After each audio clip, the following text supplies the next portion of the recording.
Tapi nek kamu berseni dan kamu menemukan jalanmu sendiri, insya Allah orang itu tahu kamu Suma Prada ya Suma Prada, bukan Suma Prada keponakan Didi Kempot. Karena itu pencapaiannya beda. Jadi makanya Mas, kulo niku nek kali Om Didi sama Bapak niku bener-bener kulo toto tenan kata-katanya. Jadi kalau mau ngomong niku kadang nggak bisa los. Tapi kemarin di saat-saat terakhir niku saya ngerasa obrolan pertama saya yang bener-bener enak banget gitu loh Mas. Saya ngerasa bener-bener dapat full support, bener-bener restu sama. Assalamualaikum warahmatullahi wabarakatuh.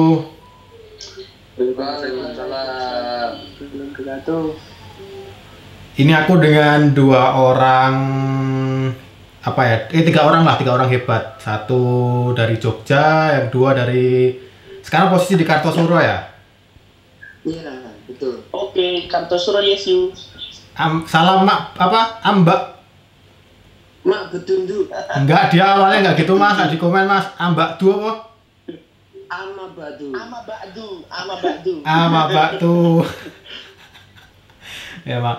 Ya, di sini juga ada ini Dana Grisadewa, nanti dia yang akan bantu untuk tanya-tanya mungkin ke Mas Hatma dan Mas Suma. Jadi buat yang belum tahu, jadi Mas Hatma ini adalah keduanya lah, Mas Hatma dan Mas Suma ini adalah keponakan ya dari almarhum dan anak dari seniman hebat juga. Jadi sesuai dengan titel konten kalian kemarin, jadi keluarga seniman Mas ya.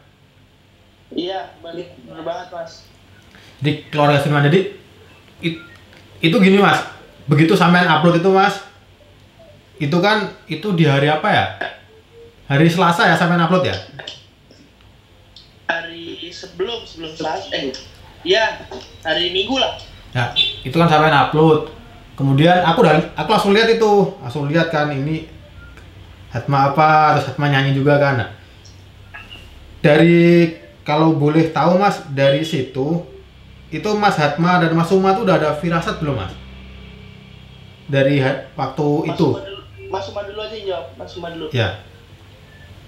Nah, sebetulnya kalau dari firasat itu, kalau misalkan baru dirasa-rasa ke sekarang, memang nyambung ya kejadiannya. Artinya pada saat itu kita nggak ada pikiran sama sekali sampai kejadiannya akan sejauh ini. Jadi Om Didi sampai nggak ada itu sebenarnya ya cuma hati yang rasa nggak enak saja.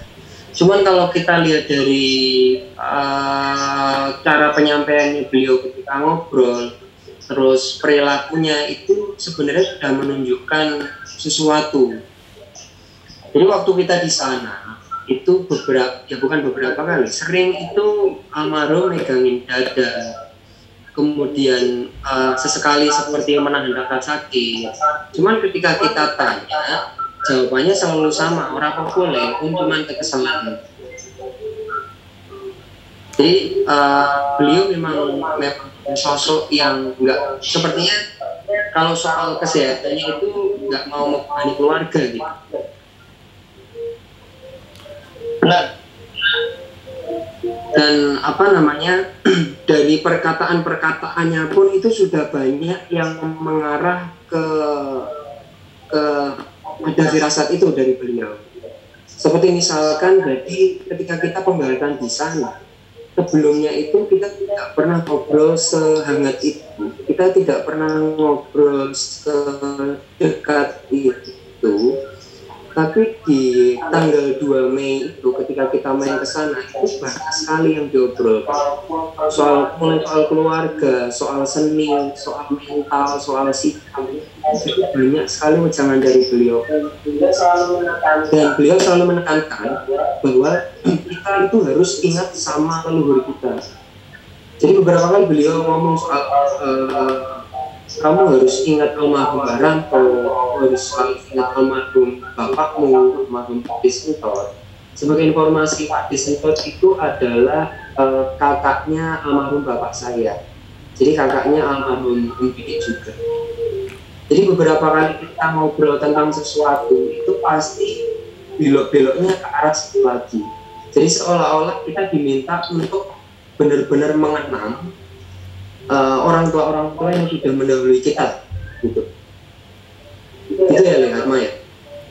benar banget. Jadi sebelum itu sih firasat memang nggak ada ya, Mas. Jadi kita di situ niatnya ingin minta pangestu sama Om Didi, karena Om Didi yang dituakan di keluarga menggantikan Bapak. Nah itu kita berniat meminta pangestu ke situ, udah belum ada firasat apapun. Tapi tuh obrolannya tuh selalu menuju ke silsilah keluarga lah.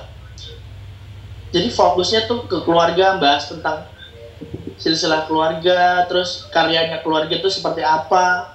Mulai dari Mbah Ranto dulu, babat alasnya bagaimana, menjadi seorang seniman juga nggak gampang. Selalu menerapkan seperti itu, Om Didi. Gitu aja sih.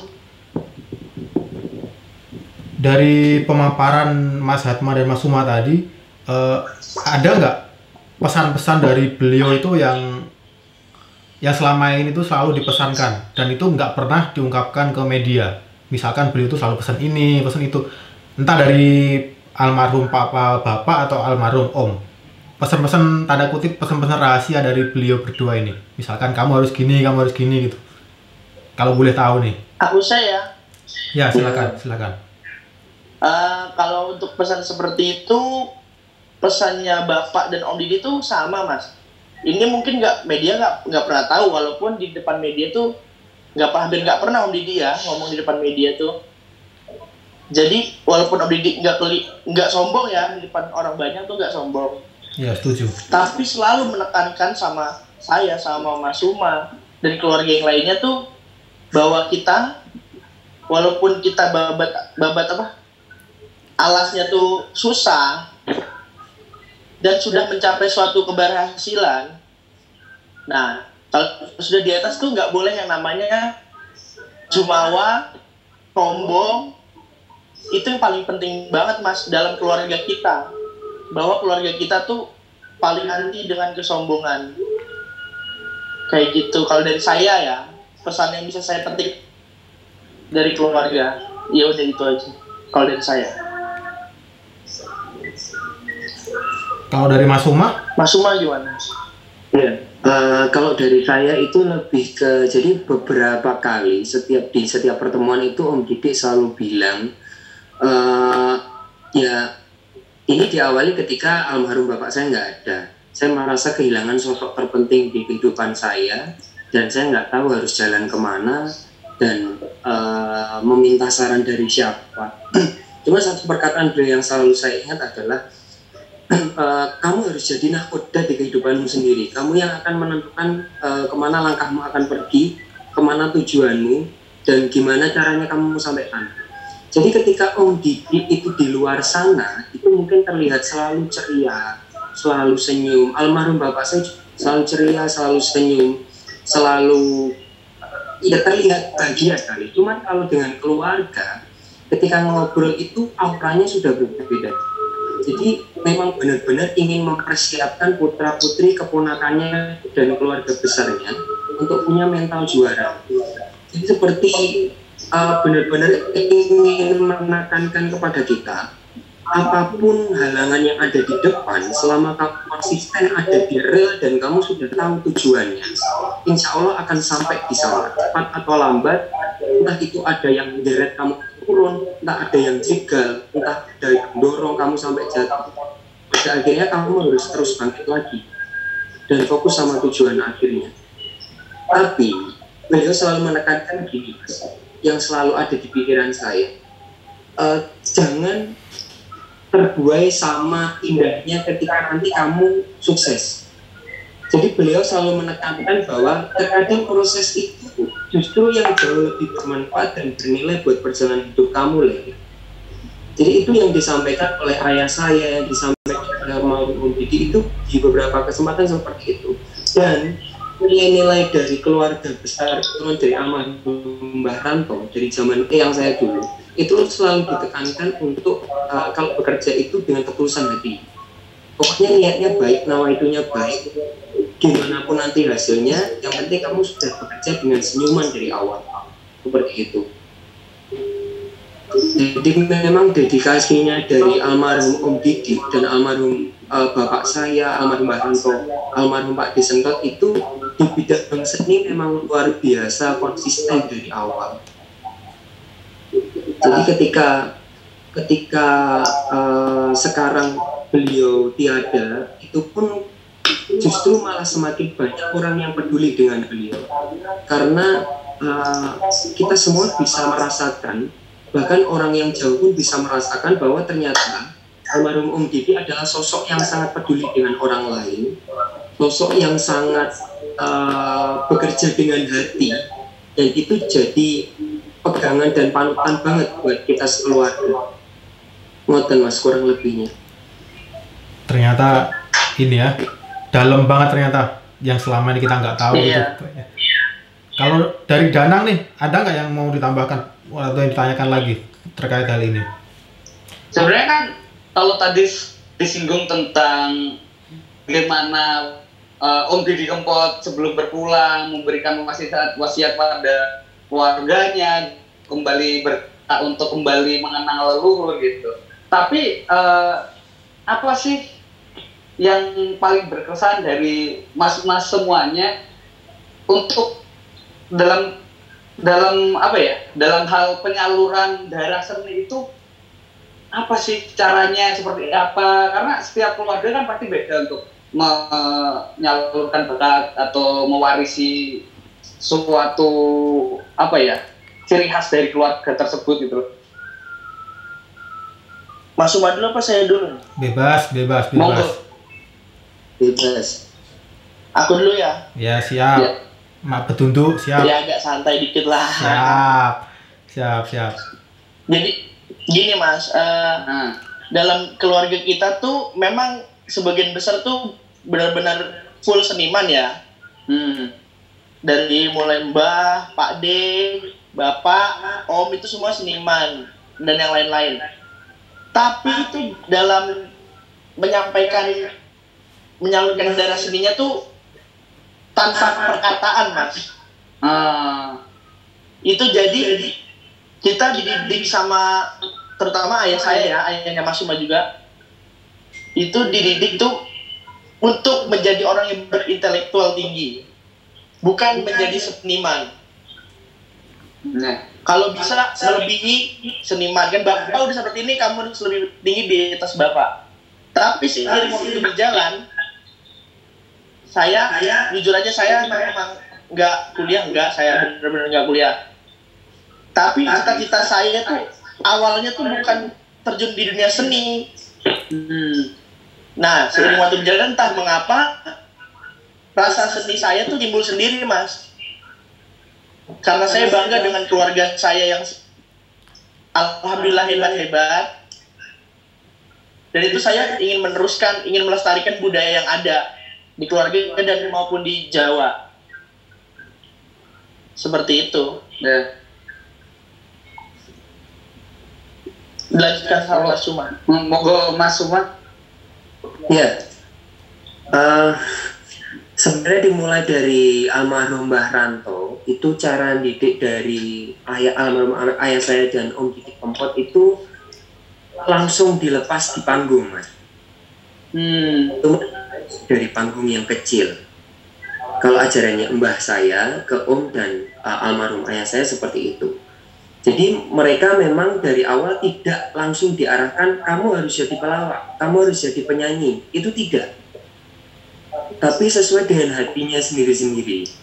Dan pada saat itu ayah saya memang lebih suka untuk main di ketoprak, dan Om Didi lebih suka untuk menyanyi.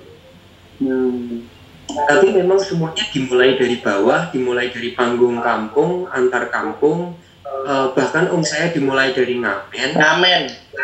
Dan itu pun tidak mendapatkan maksudnya larangan dari almarhum Mbah tidak, karena itu tetap merupakan upaya untuk mengekspresikan bakatnya, jadi tetap disupport. Kemudian itu juga turun ke dari pengajaran ayah saya ke saya dan adik saya.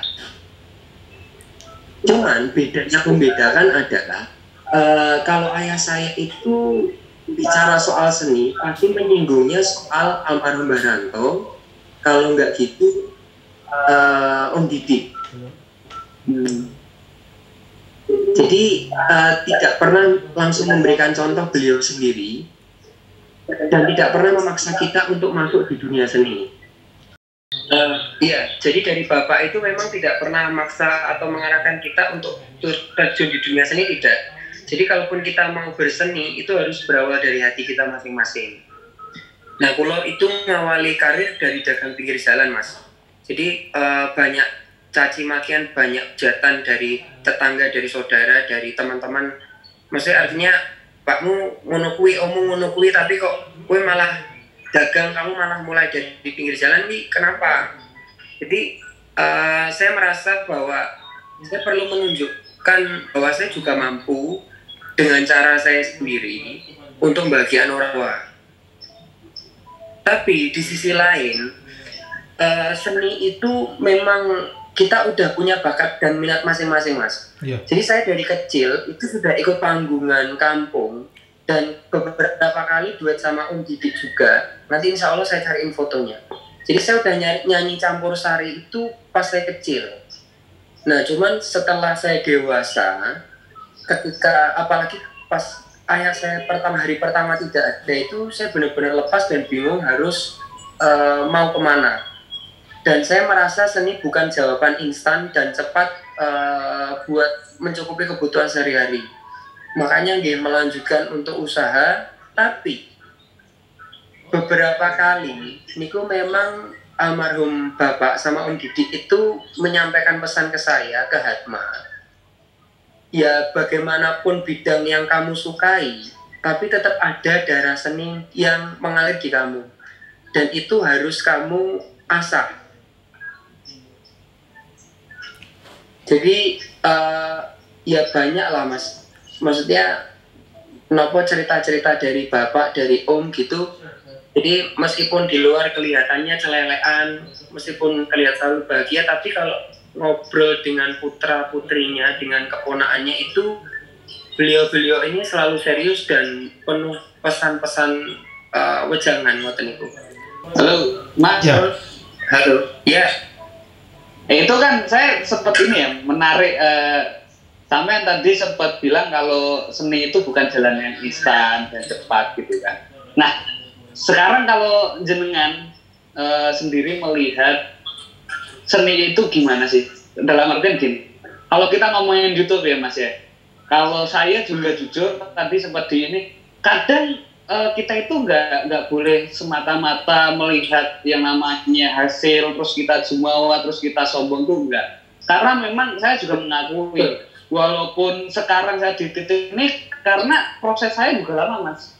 Dari 2011 bikin channel. Betul. Sampai 2020 baru nembus 100.000 itu kan juga lama. Kadang orang juga nggak melihat itu gitu loh Mas.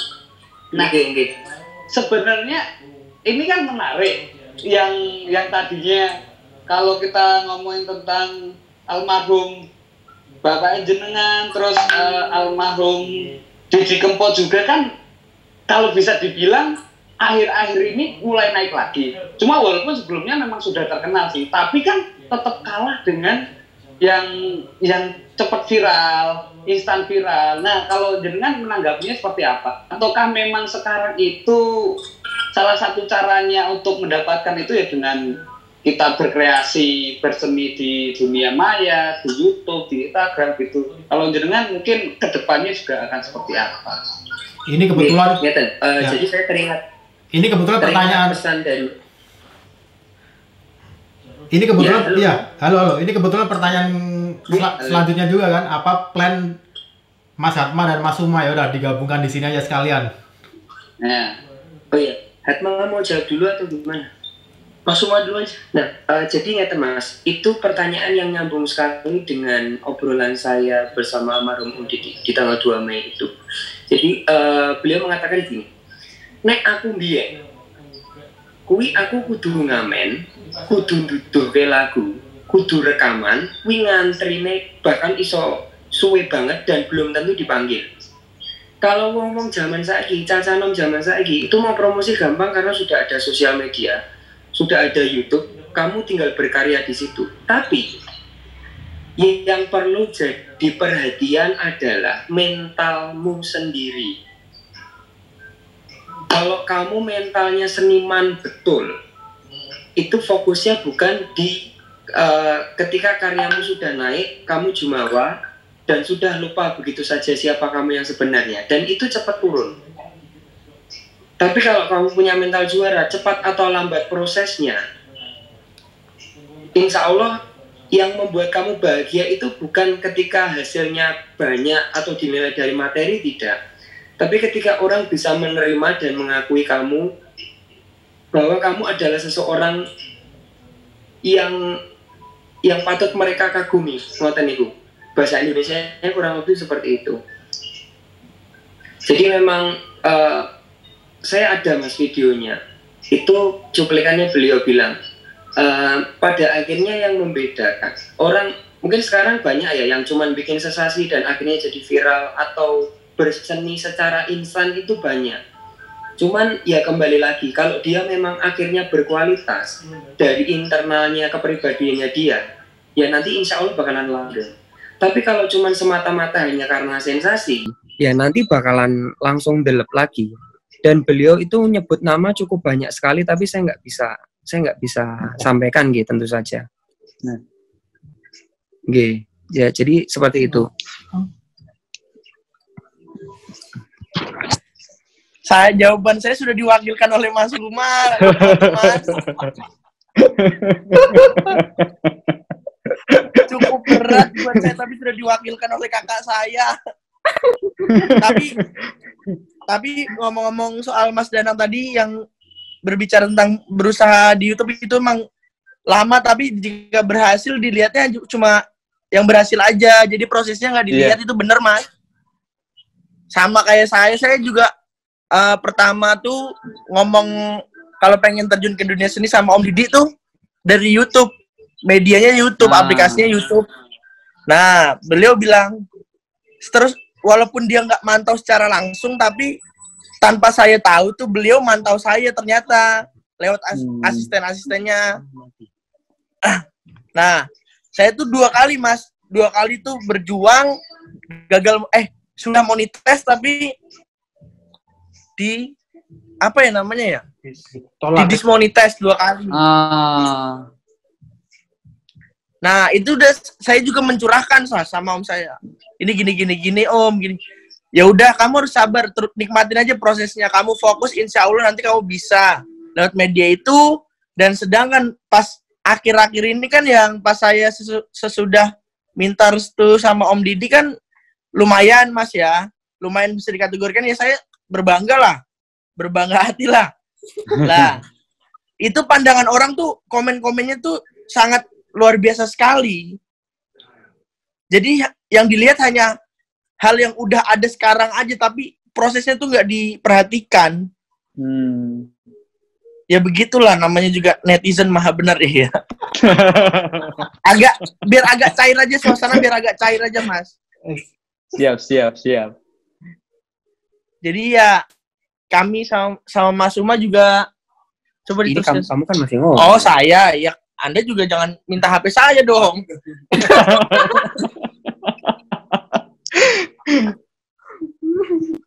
Ya seperti itu Mas. Jadi media apapun kita bisa tetap berseni. Tidak hanya di YouTube lah. Berarti kalau boleh di-share dikit Mas. Kalau saya kan ini ya, kalau kayak aku kan ngomong tentang, dulu aku beli kamera pertama itu dari duit Supet, dari duit sunatan gitu. Terus habis itu dicuri. Dari 2013 sampai 2017 kan aku minjem kamera ke sana kemari. Dan mungkin itu juga nggak banyak orang tahu gitu. Nah mungkin kalau dari Mas Uma sama jenengan sendiri, apa sih cerita-cerita unik yang kadang kalau jenengan berkesenian, itu kadang orang lihatnya, wah saiki keren yo, saiki wes ngene-ngene, tapi sebelumnya mereka nggak tahu loh ada sisi-sisi seperti ini loh. Aku tuh sebenarnya dulu berproses seperti ini, atau bahkan sekarang masih seperti ini gitu. Ya mungkin yang orang lihat sekarang kan memang sudah terlihat, wah ini orangnya udah beda, mungkin udah kayak gini-gini. Tapi waktu dulu memang, ya ampun mas, ibarat sikil ki kupak semen kabeh ngono lho, Mas.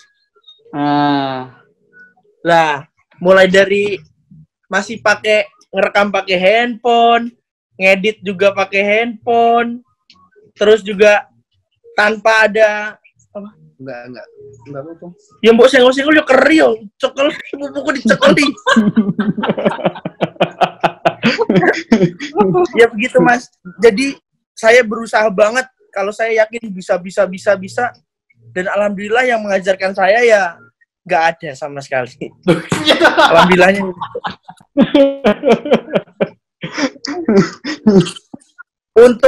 Untuk mendapatkan, saya nggak pernah mikir, Mas, kalau di dunia seperti YouTube ini untuk pertama kali saya turun tuh nggak pernah memikirkan saya akan menghasilkan uang di sini.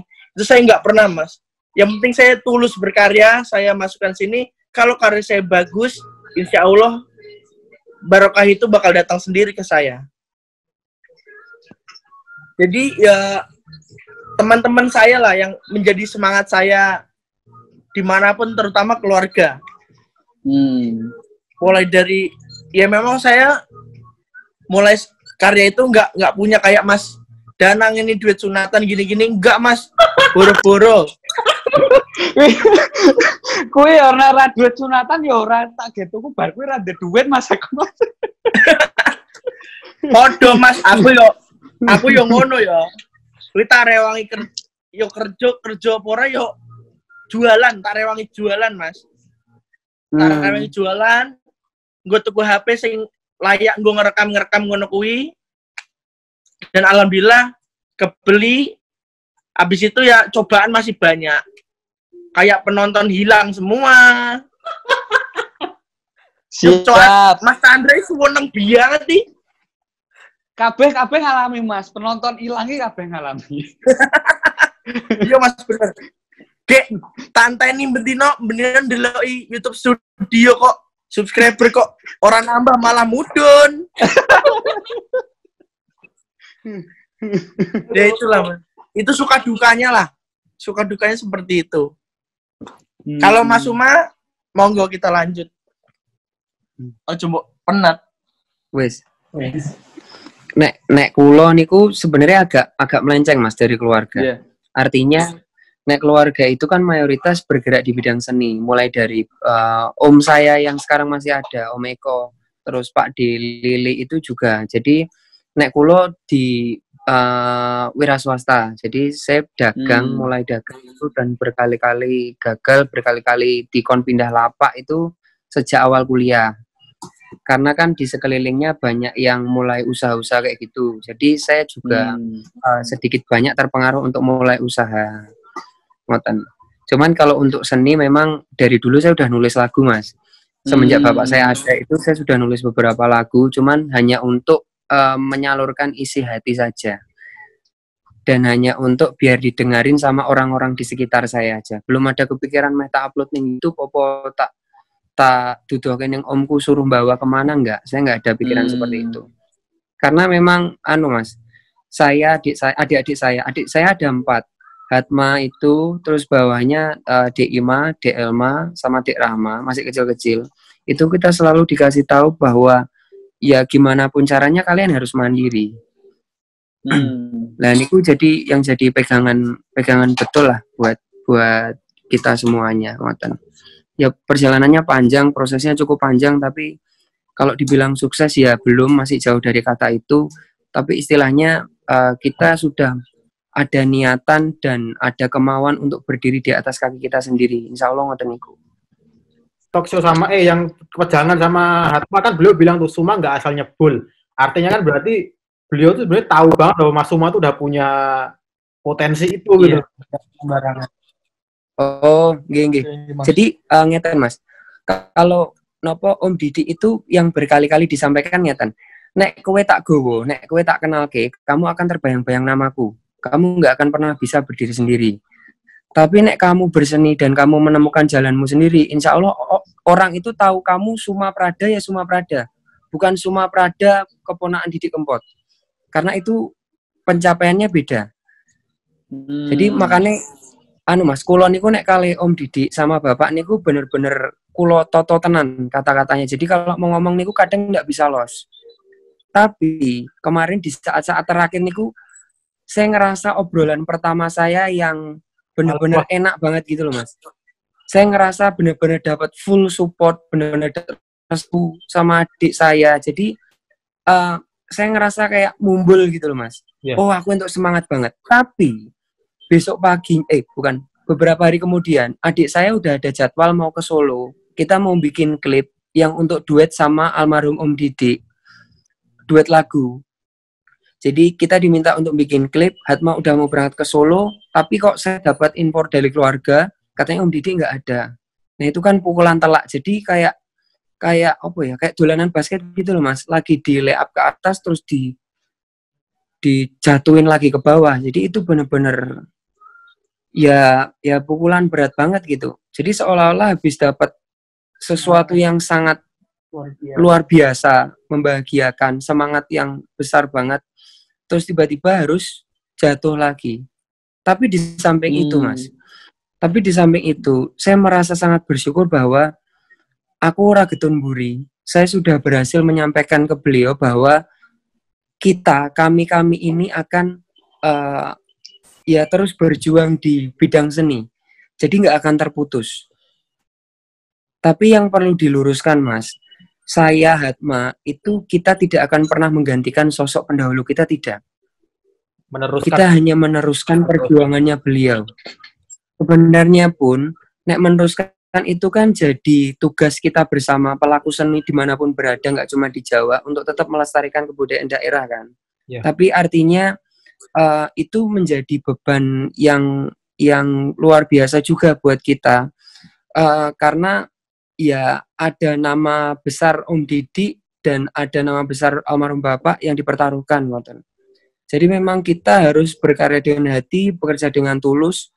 Dan yang saya nggak suka itu di momen-momen seperti ini itu banyak pihak yang ya melintir-melintir cerita lah. Itu banyak sekali. Tapi ya sudahlah, itu haknya mereka masing-masing. Dan ini informasi Mas yang mungkin belum banyak di-share di luar. Justru orang-orang yang jarang terekspos itu banyak ternyata yang kerjanya tulus dengan Om Didik. Itu banyak sekali saya nemuinya. Dan itu jarang terekspos. Karena beliau-beliau ini bekerja itu dengan niatan baik untuk almarhum Om Didik memang. Jadi sudah bekerja puluhan tahun dengan beliau. Sampai beliau tidak ada. Dan ketika kemarin beberapa waktu yang lalu saya ngobrol, nanti insya Allah akan sebentar lagi di-up ke YouTube-nya Hatma. Tapi nggak tahu nanti Hatma. Beliau mengatakan bahwa ketika Mas Didik nggak ada, Mas kan beliau manggilnya Mas ya. Yeah. Ketika Mas Didik nggak ada, saya merasa punya tanggung jawab yang besar untuk tetap jaga keluarganya. Itu kan itu sesuatu yang sangat Mas, ya sangat menyentuh hati saya. Jadi ya saya merasa sangat beruntung bahwa almarhum Om Didik itu ternyata juga dipertemukan dengan banyak orang yang ternyata tulus kerja dengan beliau. Jadi tidak hanya di depan kamera saja. Jadi sama kayak orang di luar sana lah. Kadang kan yang mau amal juga harus di depan kamera. Apa-apa di depan kamera. Seperti Om saya kemarin itu bilangnya Mas, yang menurut saya jiwa besar yang luar biasa. Kebanggaan beliau ketika berhasil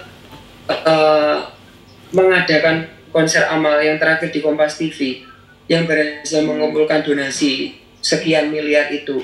Tapi ternyata ada jauh yang lebih bermanfaat dari sekedar nilai nominalnya. Tapi pesan beliau untuk seluruh penggemar di Indonesia dan dimanapun berada itu sampai. Jadi benar-benar masuk dan meningkatkan kepedulian mereka. Itu bisa dilihat dari Sobat Ambiar. Itu sekarang di beberapa daerah mereka tetap lanjut untuk bagiin sembako dan sebagainya. Itu atas kemauan mereka sendiri. Padahal sosok yang jadi komandan utamanya sudah tidak ada.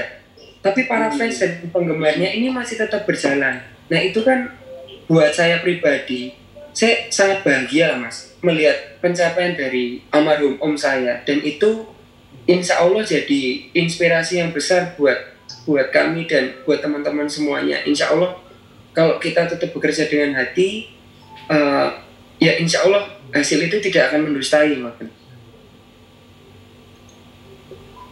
bukan begitu, Hatma? Ya, sangat benar, super sekali. Benar Mas, kita berseni untuk menghibur Mas, tidak untuk menyakiti. Iya. Siap. Dan tidak untuk menjatuhkan, saling support, tetap saling berangkulan tangan. Siap. Yes you, ama batu. Mantap. Yang terakhir nih, terakhir nggak usah tegang-tegang lah, Tika lah. Pertanyaan nggak tegang. Yoi. Ke depan planningnya apa nih kalau boleh diceritain nih untuk Hatma dan Mas Suma nih? Kalau dari saya ya, kalau dari saya planning yang paling utama untuk ke depan, kita berdua tetap bergandengan tangan dan terus meneruskan dan melestarikan karya-karya keluarga maupun karya kita sendiri. Jadi planning ke depan dari Mas Suma ingin merilis lagu. Asik, ini yang ditunggu-tunggu dan nih. Saya tetap di jalur saya. Jalur apa nih? Jalur saya. Hah? Jalur apa? Apa Mas? Maaf. Jalur. Sorry. Jalur apa? Jalur apa? Sumatera Jawa Mas. Karena saya kan memang sopir Mas. Belum aja lah. Nice. Enggak, saya tetap di rel Mas, tetap berkomedi lah. Siap. Tak tunggu. Ya, mantap. Yes, kita tunggu, Iya Mas. Kita tunggu. Dari Mas Suma nih, apa nih Mas ke depan nih planningnya Mas yang terdekat Mas? Rilis lagu ya? Planning yang terdekat ya, yang jelas gini Mas. Kalau di luar sana pemberitaan mungkin ada beberapa gosip yang nggak mutu lah. Gimana? Tapi kalau dari kita keluarga, kita justru ingin menunjukkan bahwa kita bisa mempersembahkan sesuatu buat almarhum Om Didi. Siap. Jadi kita ada, saya akan saya sudah sih, ada di cuplikan videonya itu, saya sedang ngobrol dengan Om Didi, lagu judulnya Aduh Neng Moto Cedak Neng Ati sebenarnya. Tapi sama Om Didi itu judulnya diganti Aduh, karena menurut beliau, Aduh itu maknanya luas. Dan saya akan tetap bekerja di bidang seni dan juga di bidang usaha, tentu saja, karena itu sudah dari lama saya lakukan. Tapi yang jelas kita akan berusaha untuk menjaga karya-karyanya beliau supaya tidak mati dan tidak ditunggangi oleh kepentingan lain, kepentingan orang lain, dan juga jadi tetap keluarga utama, keluarganya bule saya yang harusnya berhak atas hasil kerja kerasnya yang sudah dilakukan Om Didi selama puluhan tahun. Jelas kita akan tetap konsisten di bidang seni. Yes. Itu lagu Aduh. Insya Allah nanti ada album. Siap. Gimana Mas? Lagu Aduh Mas Suma sendiri yang nyiptain ya?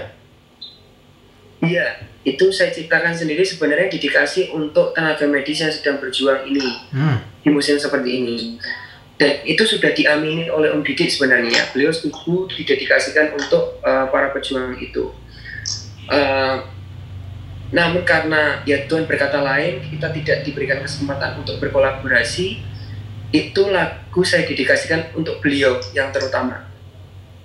Jadi seperti itu. Dan nanti selanjutnya akan mengikuti karya-karya berikutnya. Ngoten Mas. Dari Danang ada closing.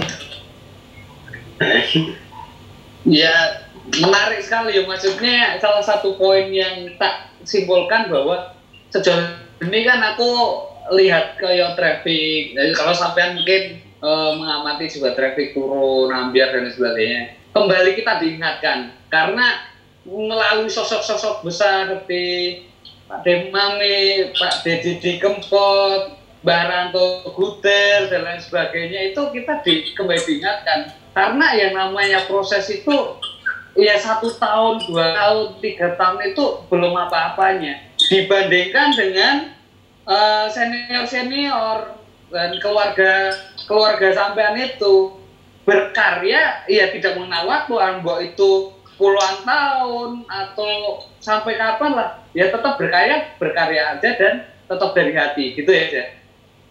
Iya, betul. Saya boleh kasih satu pesan yang menarik dari Om Didi. Iya, monggo. Ini omongan langsung dari beliau. Jadi seniman itu tidak ada kata pensiun, tidak ada kata nganggur, walaupun belum ada job. Jadi seniman itu hanya pensiun ketika mereka sudah malas berkarya, itu namanya pensiun. Tapi selama otaknya masih terus bekerja, di usia berapapun itu tidak akan ada mantan seniman, tidak ada. Itu yang jadi pesan menarik yang buat saya dan adik saya dari Om Didi.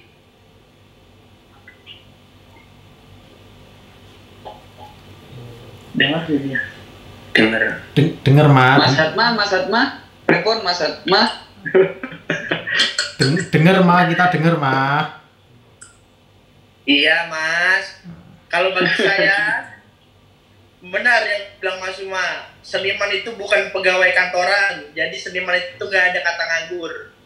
Jadi walaupun duduk seperti ini bekerja, Mas. Siap. Seniman itu harus cerdas, bejo, itulah seniman. Setuju. Oke, Mas. Jadi ya gimana pun dibuat seproduktif mungkin, Mas, kita ini. Jadi kalau ada orang yang bilang seniman kok nganggur sih, itu dia salah. Berarti dia nggak bisa mikir. Kalau kita tuh ternyata juga kerja, diem itu kerja itu adalah nggak diam. Justru karena orang yang lihatnya cuma diam, renung, ternyata tahu-tahu keluar lagu kan gitu ya. Nah, bener Mas itu.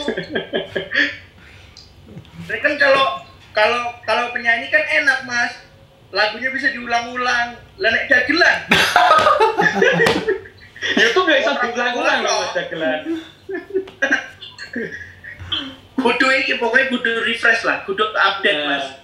Nggak boleh ketinggalan. Kalau Mas Danang sendiri gimana, Mas Danang? Ya ini malah ganti talk show malah. ganti Hatma host iki piye makanya. Danang closing nang.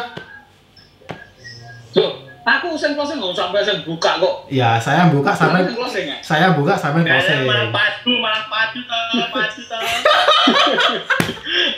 Oke. Ya sebenarnya ini ya kontennya Mas Andra. Saya di sini ya ditarik-tarik padahal aku ya oke. Ngopo mau salin. Ayo nang. Wah. Terima kasih, merasa terhormat gitu berbincang-bincang dengan Mas Uma, terus Mas Chandra, terus Mas Hatma. Matur nuwun sekali karena kita juga. Jadi terima kasih, jangan lupa subscribe channelnya Mas Chandra Karisma. Mas Hatma apa channelnya, Mas? Channel saya namanya Danang, Mas. Malang dagel. Jangan lupa subscribe channel Hatma Prakoso dan Suma Prada Official. Oke, Suma Prada Official, Hatma Prakoso, Chandra Margatama. Kali ya? Chandra Margatama. Oke, dan Danang Girisa Dewa. Yes. Gitu. Terima kasih sekali dan sukses untuk kita semuanya. Amin. Matur nuwun. Sukses untuk semuanya. Ama Mbak Du.